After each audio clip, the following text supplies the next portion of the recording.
अस्सलामुअलैकुम जनाब, कैसे आप? मुझे उम्मीद है कि बिल्कुल ठीक ठाक होंगे।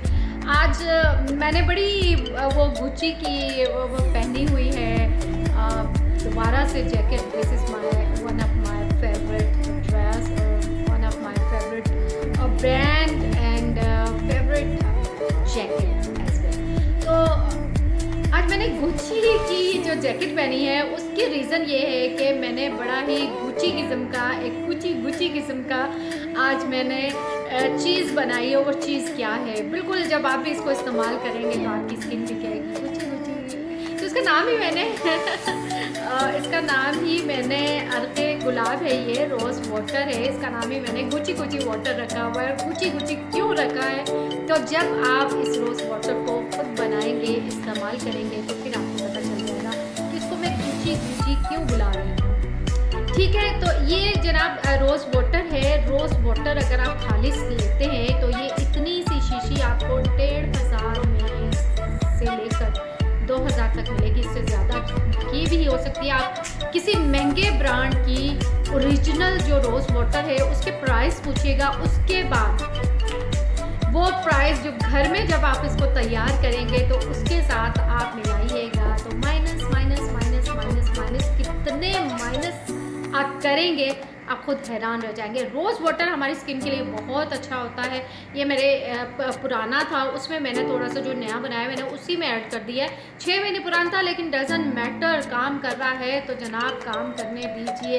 अच्छा, इसका मज़े की बात ये है कि जैसे ही आप रोज़ वाटर, मैं आपको कहती हूँ मसाज करें तो पहले रोज़ वाटर लगाइए। तो चेहरे पे मॉइस्चराइजिंग कर रहे हैं तो पहले रोज़ वाटर लगाइए। तो मैं क्यों कहती हूँ? मैं इसलिए कहती हूँ कि रोज़ वाटर में ब्लीचिंग एजेंट भी होता है। गुलाब की पत्तियाँ जैसे खिली हुई गुलाबी रंगत होती है, बिल्कुल ऐसे ही आपकी स्किन को भी ये बहुत नर्म और नाजुक और नर्म मुलायम और बहुत खूबसूरत और बिल्कुल गुलाबिश किस्म का कलर देता है। इसमें ब्लीचिंग एजेंट होता है जनाब। जैसे ही आप लगाते हैं तो दाग धब्बे आपके बिल्कुल ख़त्म होना शुरू हो जाते हैं। और मज़े की बात यह है, जब मैं पत्तियाँ ख़रीदने गई तो मैंने कहा मेरे पास ऑलरेडी अभी मैंने कुछ और तो बनाना नहीं, मुझे थोड़ा सा गुलाब का अरक ही बनाना। मैंने कहा भैया 10-20 रुपए की पत्तियाँ दे दो। उसने कहा बाजी 10-20 रुपए की क्या करना, आप वैसे ही उठा के ले जाए। और ना मुझे शॉपर में डाल के दिया। मैंने कहा भाई मैंने के गुलाब बनाना है तो मुझे पत्तियाँ चाहिए। उन्होंने कहा आप वैसे ही ले जाए। तो मैं जनाब वैसे ही ले आई थी और फ्री में मैंने ये बनाया है। लेकिन आप 10-20 रुपये में ज़रूर दीजिएगा।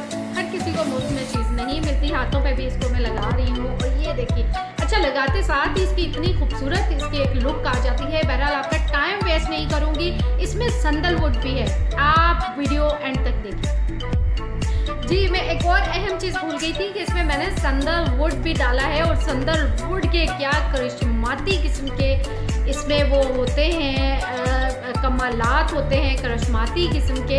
आप इसको जब इस्तेमाल करेंगे तो आपको तब पता चलेगा। खालिस है भाई, बिल्कुल खालिस है। और इसको मैं थोड़ा सा हाथ पे भी इस्तेमाल करूँगी। बस जब आपसे बातें करने लग जाऊँ तो मेरा दिल नहीं करता कि ये देखिए कितनी प्यारी स्किन। आप इसको खाली रात को सोते वक्त और कुछ ना लगाएं। अगर आपको स्किन आपकी ऑयली है तो जो चीज़ें हैं आप चेहरे पे अप्लाई करती हैं, अगर कुछ भी ना लगाएं तो खाली इसको ही हाथों पर और चेहरे पर लगा लें तो मेरे ख्याल में जनाब आपको इससे भी बहुत अच्छी फीलिंग आएंगी। और मुँह धोने के बाद तो ज़रूर इसको स्प्रे करना चाहिए। थोड़ा सा ढेर सारा बना के रख लें।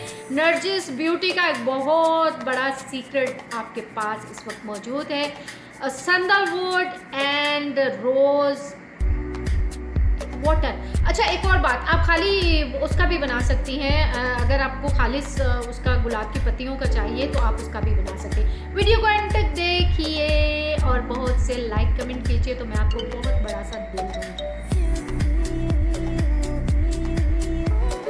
अब मैं आपको बताती हूँ कि गुलाब का खालिस अरक आप घर में कैसे तैयार कर सकते हैं। तो उसके लिए आप ये गुलाब की पत्तियाँ देखिए, मैंने इसमें जितनी भी डंठल और पत्ते थे वो निकाल दी हैं। पत्ते तो इसमें से भी मैं निकाल लूँगी लेकिन ये डंठल मैं संभाल के रखूँगी।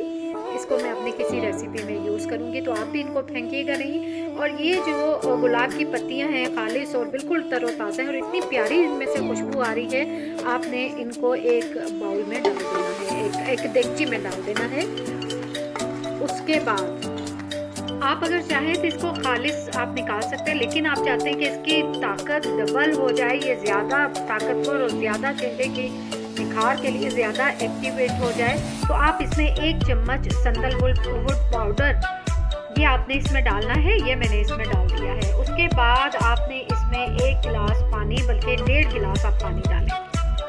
ये मैंने 1 गिलास और पानी लिया है, चाहे तो आप इसको 1.5 गिलास भी कर सकते हैं, लेकिन बेहतर यही है कि आप उसको 2 गिलास तक पानी कर लें।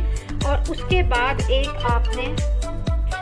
बाद आपने इसमें ये दूसरी देगची जो है वो बिल्कुल धुली हुई खुश्क देगची आपने इसमें इस तरह से रख देनी। ठीक है, ये आपकी चीज़ें हो गई इसमें। अब इसमें थोड़ा सा इसको, ये हिल रही है देगची, तो आप इसको अगर चाहते हैं कि बीच में हिले ना, तो एक इस तरह कोई छोटा सा एक पत्थर का टुकड़ा डाल दें ताकि इसमें वज़न हो जाए और ये हिले ना। उसके बाद आपने इसको ढक लेना है और कोशिश करनी है कि इसको चारों तरफ से आप अच्छी तरह से इसको चारों तरफ से आटा लगा के बंद कर देंगे। ना भी करें तो कोई हर्ज नहीं है, जब हम इसमें बर्फ़ रखेंगे तो ये खुद ही ठीक से बैठ जाएगा। आपने इस तरह का ढक्कन मैं इसलिए ले रही हूँ क्योंकि मैंने इसमें बर्फ़ रखनी है, लेकिन अभी जब इसमें उबाल आना शुरू होगा तो इसके ऊपर आपने बर्फ़ रख देनी है। अब क्योंकि इसमें भाप बननी शुरू हो गई है तो मैं इसमें ये बर्फ़ इस तरह से डाल दूँगी। अगर आप चाहें तो इसको साइडों से सी सकते हैं, लेकिन साइडों से आप आटा लगाकर इसको सील कर सकते हैं, लेकिन मैं आपको मशवरा दूंगी कि आप इसको हल्की आंच पे, इतनी आंच पे आप इसको पकने दें। और जैसे जैसे पानी इसमें बॉयल होता रहेगा जो गुलाब की पत्तियों का, तो वो अंदर जो देगची मौजूद है वो उसमें टपकता रहेगा, क्योंकि यहाँ से भाप उठेगी, ऊपर आएगी तो ऊपर बर्फ़ पड़ी हुई है। ये आप देख रहे हैं कि बर्फ़ पड़ी हुई है, और इस बर्फ़ की वजह से चूंकि ये प्लेट ठंडी रहेगी तो वो पानी कतरे बनकर उस देगची में गिरते रहेंगे। तो आप जनाब इसको इसी तरह धीमी आंच पर आप इसको कम से कम आधा घंटा, कम से कम नहीं, जितना इसमें पानी है उसकी मुनासिबत से ध्यान रखिएगा कि पानी नीचे जलने ना लगे, खुश्क ना हो। तो उसके बाद आप तकरीबन 25 मिनट, आधा घंटे में आपका ये रोज़ वाटर तैयार हो जाएगा। आप देख रहे हैं कि इसमें बर्फ़ जो है वो पिघलती जा रही है और ये इतना सा रह चुका है, और मैं इसमें बार बार निकाल रही हूँ। ये भर जाता है प्याला तो मैं इसको इसमें निकाल लेती हूँ। इससे ये फ़ायदा होता है कि आपको ज़्यादा से ज़्यादा अरक हासिल होगा। नीचे चूल्हा देखिए मध्यम है, उसके बावजूद बर्फ़ तेज़ी से पिघल रही है और तकरीबन 15-20 मिनट हो चुके हैं। मैं और 5 मिनट इसको देखूँगी। तकरीबन आधे घंटे में आप सारा अरक हासिल कर सकते हैं। अब आप ये देख रहे हैं कि इस वक्त पूरी बर्फ़ पिघल चुकी है। एक इस बात का ध्यान रखिए, अगर आप ज़्यादा से ज़्यादा चाहते हैं कि आपको अरके गुलाब हासिल हो, तो देगची और ये चीज़ देखिएगा, और जो बर्फ़ का बाउल आप बीच में रखते हैं उसको आप ध्यान रखिएगा। अगर इस देगची के वो फुल आ रहा था, इसको मैं उठाऊंगी, अब चूल्हा मैंने बंद किया हुआ है, इसको मैं उठाऊंगी तो आप इसमें देख सकते हैं कि हमें कितना ज़्यादा अरके गुलाब मिल चुका है। और इसकी वजह आप ये देख रहे हैं कि हमें कितनी ज़्यादा मिकदार में ये मिल चुका हुआ है अरके गुलाब। और इसकी रीज़न ये थे, एक तो बर्फ़ ऊपर थी और बर्फ़ एक कतरा भी बाहर आने नहीं दे रही थी, ठीक है, और हमें उसको साइडों पर से हमें आटा लगाने की भी ज़रूरत नहीं पड़ी। दूसरा ये है कि बर्तन इस तरह का था कि इसका मुंह खुला है, तो ज़्यादा से ज़्यादा इसमें अरक इकट्ठा हो गया। अरके गुलाब को अब आप शीशी में डाल सकते हैं। अगर आप ज़्यादा बनाना चाहते हैं तो आप ज़्यादा मिकदार में पत्तियाँ डाल के और ज़्यादा थोड़ा सा पानी डाल के ज़्यादा भी बना सकते हैं, लेकिन मेरे ख्याल में इतना भी बहुत है। अगर ज़्यादा भी बनाएंगे तो आपका ये 1 साल तक ख़राब नहीं होगा, ना इसमें बदबू आएगी, ना ही इसका कलर चेंज होगा, ना ही इसमें कोई किसी किस्म की भी स्मेल आएगी। ये फ्रेश रहेगा। आप 1 साल तक इसको घर में बना के इस्तेमाल कर सकते हैं। और ये इतना सा अगर आप मार्केट से लेने जाएं तो ये आपको बिल्कुल खालिस में एक महंगी ब्रांड का जो अरके गुलाब है वो तकरीबन आपको मिल जाएगा 1200-1400 की शीशी मिलेगी। ठीक है, ये आपका रेडी हो गया है। अच्छा, इसमें आप ये देखें, अब ये सारा गुलाब की पत्तियों का असर जो इसमें जा चुका है और ये बिल्कुल सफ़ेद हो चुकी हुई हैं पत्तियाँ, लेकिन ये अभी भी आपके बहुत काम की हैं। आप इन पत्तियों को निकाल के अलग रखें, इनकी अलग से चीज़ें बनाना बताऊंगी। और जो इसके अंदर पानी है, सैंडलवुड का पानी और गुलाब का जो पानी है, उसको आप अलग छान के निकाल लें और पत्तियाँ अलग निकाल लें। इनको मैं ठंडा होने दूंगी, फिर आपको बताऊंगी कि आगे क्या करना है। वो हमारा रोज़ वाटर इस वक्त बिल्कुल ठंडा हो चुका है, तो इसको मैं एक बॉटल में डालूंगी। आप ज़्यादा मिकदार में भी बना सकते हैं, और उसके लिए आपको देगची और फिर उसके ऊपर बड़ी सी परात रख के बनाना पड़ेगी। ये देखिए हमारा अभी भी इसमें बच गया है, तो ये मैं दूसरी बॉटल में उंडेल लूँगी। हुआ है रोज़ वाटर, और मैं जो बकाया है वो इसमें उंडेल लूँगी। ख़त्म होने वाला था और मुझे ज़रूरत थी, तो मैंने कहा कि मैं इसको और बना लूँ। उसके बाद ये देखिए, हालांकि इसको 6 महीने हो गए थे इस रोज़ वाटर को, लेकिन ये अभी तक इसकी खुशबू बिल्कुल वैसी की वैसी है। 6 महीने से ऊपर हो गए, गर्मियों में बनाया था मैंने, और इसकी खुशबू वैसे की वैसी है। ये देखें, मैं इसको स्प्रे की मदद से अपने हाथों पे लगा रही हूँ। खाली आप ये भी टोनर के तौर पर इस्तेमाल करें तो थोड़ी देर